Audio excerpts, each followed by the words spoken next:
بسم الله الرحمن الرحيم. هل أتى على الإنسان حين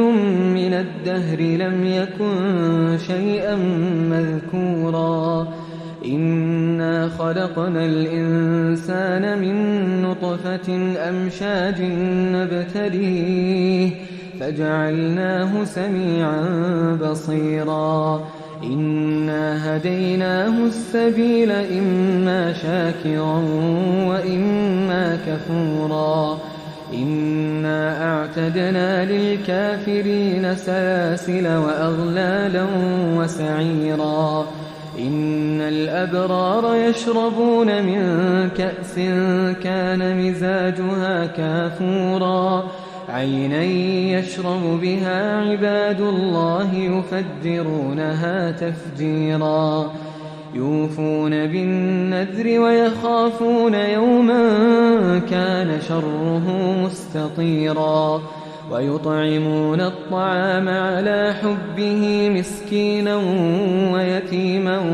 وأسيرا إنما نطعمكم لوجه الله لا نريد منكم جزاء ولا شكورا إنا نخاف من ربنا يوما عبوسا قمطريرا فوقاهم الله شر ذلك اليوم ولقاهم نضرة وسرورا وجزاهم بما صبروا جنة وحريرا متكئين فيها على الأرائك لا يرون فيها شمسا ولا زمهريرا ودانية عليهم ظلالها وذللت قطوفها تذليلا ويطاف عليهم بآنية من فضة وأكواب كانت قوارير من فضة قدروها تقديرا ويسقون فيها كأسا كان مزاجها زنجبيلا عينا فيها تسمى سلسبيلا ويطوف عليهم ولدان مخلدون إذا رأيتهم حسبتهم لؤلؤا منثورا وإذا رأيت ثم رأيت نعيما وملكا كبيرا عاليهم ثياب سندس خضر واستبرق وحلوا أساور من فضة وسقاهم ربهم شرابا طهورا إن هذا كان لكم جزاء وكان سعيكم مشكورا إنا نحن نزلنا عليك القرآن تنزيلا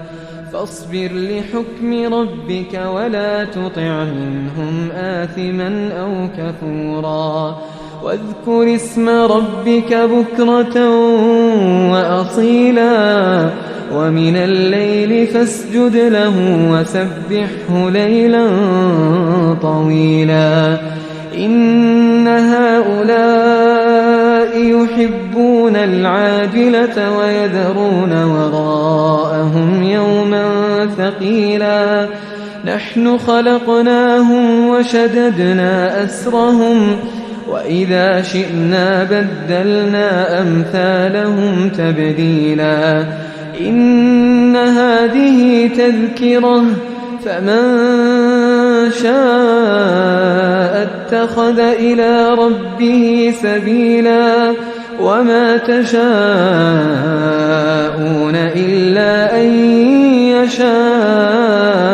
الله إن الله كان عليما حكيما يدخل من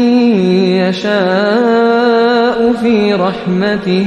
والظالمين أعد لهم عذابا أليما.